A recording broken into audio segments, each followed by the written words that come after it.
John Barilaro, Deputy Premier in New South Wales, joins us now. Let's have a chat. He's got a bit of a lockdown beard going on and he's going for the full salt and pepper. I like it. All right, now, Deputy Premier, I wanted to ask one question, which is I know that the ACT is not part of New South Wales, but obviously you know Queanbeyan pretty well. Right now, there are 0 cases in Queanbeyan or the South Coast right now, yet the ACT is locked out from the rest of the country. The idea that somebody can't travel from the ACT to the rest of the country, despite the fact that because it is geographically located as a patch inside New South Wales, seems to be a little bit over the top. Do you think that people should be able to go from Queanbeyan to Canberra, both of which that have no virus, catch a plane and holiday on the GC? Yeah, look, absolutely. What the Victorians have done and what Queensland is now threatening, and that is to lock out all of New South Wales. And unfortunately for Canberra, which is an island in New South Wales, and as the member for Monaro, and of course Queanbeyan being my hometown, I've always said we should take over Canberra and make it a suburb of New South Wales. but in this pandemic, I don't think that works for them. And it just shows you how ridiculous it can get when it comes to some of the politics that is played from across the borders. And for me, I really genuinely feel sorry for the ACT and the citizens. And, you know, even Chief Minister Barr, I've got to say, right throughout this pandemic, he's realised how important that Queanbeyan, New South Wales border is with the ACT. He's actually always looked after that border. He's never closed it when he hasn't had to. So it's a bit tough and a bit rough on Canberrans tonight that they're being treated as part of New South Wales. But we all know in the regions, in most parts of regional New South Wales, we've never had a case, let alone the current outbreak that we're seeing in Sydney. So what about also too, now I know it's not Nationals territory, but the Central Coast is included in this lockdown. The Blue Mountains is included in this lockdown and the Illawarra is included in this lockdown. No kids are going to school in those areas, but there's no cases in those areas. What is the conversation happening inside government about saying that those kids in those areas should be able to go back to school? Yeah, this is a tough one, Paul. The reason the Central Coast, the Illawarra, Blue Mountains were included as Greater Sydney was because it's a very transient community. A lot of them come in and out in Sydney for work purposes. So therefore, the ability for someone to come into Sydney, contract the virus, and then take it back to those communities, that is why the stay-home orders applied to what we call the Greater Metro Sydney. Now, I can honestly tell you there are conversations being had in Crisis Cabinet about when we move to the next stage, what do we do with the Central Coast, Blue Mountains, the Illawarra, and we'll make those decisions. And you are right. For us, the number one priority now is getting all kids in this state back to school. The kids need it, parents need it. For the economy, getting kids back to school, it's a big boost to getting people back in the job. So our priority are going to be students back in the school. I can promise you that. There's a lot of work being done behind closed doors. But as you saw today, the numbers, they're out of control. We have lost control, and we're going to now have to ride the wave. And we haven't hit the peak yet. I think it's going to get a little bit worse before it gets better. Now, I know that I'm branded a heretic in some parts of the world for saying this and that, the media ecosystem, but who cares? I'm here to talk to the people watching this show, not the people who would like to host this show one day. But 1.1 million people have been tested in Greater Sydney since this thing started.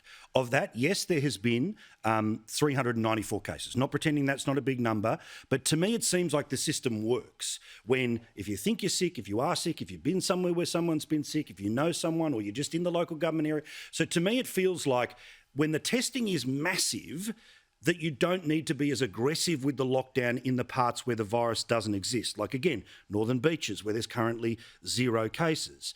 Tonight, over on Taxpayer TV, they're openly suggesting we need to move to stage 4 lockdowns, which includes things like curfews from Victoria. So when the testing rates are as high as this, and yes, that means you get increased cases, it still is a conversion rate only of 0.03%. Sure, we'd all love it to be 0. But doesn't that also say that the way the New South Wales government is handling it is about as tough a touch as you need? How do you feel about the push, the suggestion, the clamour, the demand for things like curfews? Well, Paul, as again a long-standing member of the COVID crisis committee for the past 18 months, and in the recent weeks since the lockdown, and when we first went into lockdown, I can promise you that there's never been a conversation around curfews or going further. We may have to go tighter in some local government areas. We accept that. What does that actually mean? It just means, again, making sure there's less movement for people that are going into homes, going to construction sites, into retail.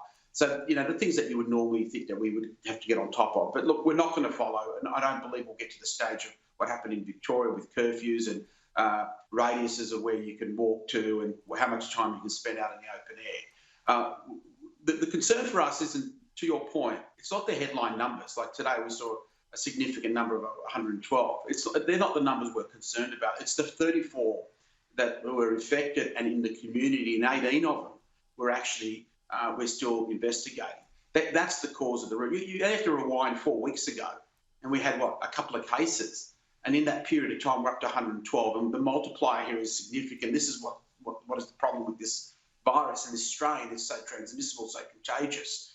But, what we now have to do, I believe that the restrictions we've put in place, a couple of little minor adjustments here or there, if needed at a localised level, may happen. But we've got to let it run its course now, because it's only been a few days since, we changed some of those restrictions. So let it run its course over the next period. We'll keep an eye on it. But, the truth will have to be, I can't see us getting out of lockdown this weekend, by the weekend. I've been tasked with looking at a roadmap of what happens post-lockdown. That's where my focus is.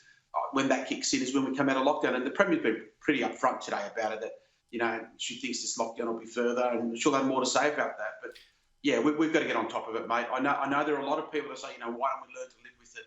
Well, possibly you could, but not at this point of the cycle where, we're into triple digits now.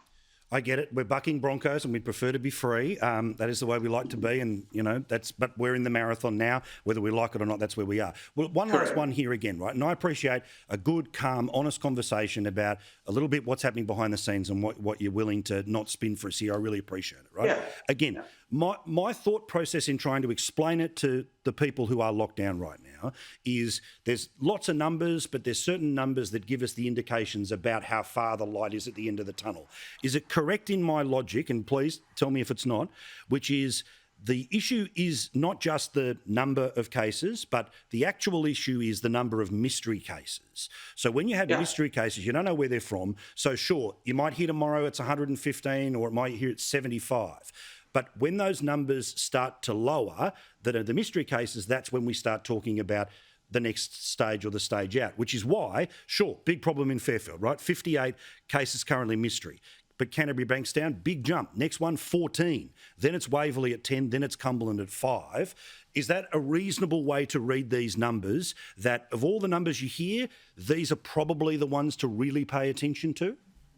Absolutely, Paul. You've hit it on the head. It's the mystery cases. Today there were 18 of them that we still haven't linked to where the source is. And then it's the total that we'd look at today would be the 34 people that were in the community, not isolating, and they weren't aware they had the virus. So they were infectious and they would have infected other people.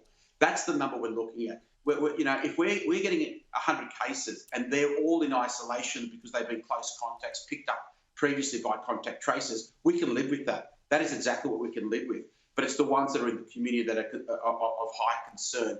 And that's all we're focused on. And when we do a lot of other work, we do testing around sewage works, treatment works. We regularly get those tests in to see if the virus is being expelled in some of the treatment works across the city. So we have all these indicators that feed into this data, and then we make a call. But you've hit it on the head.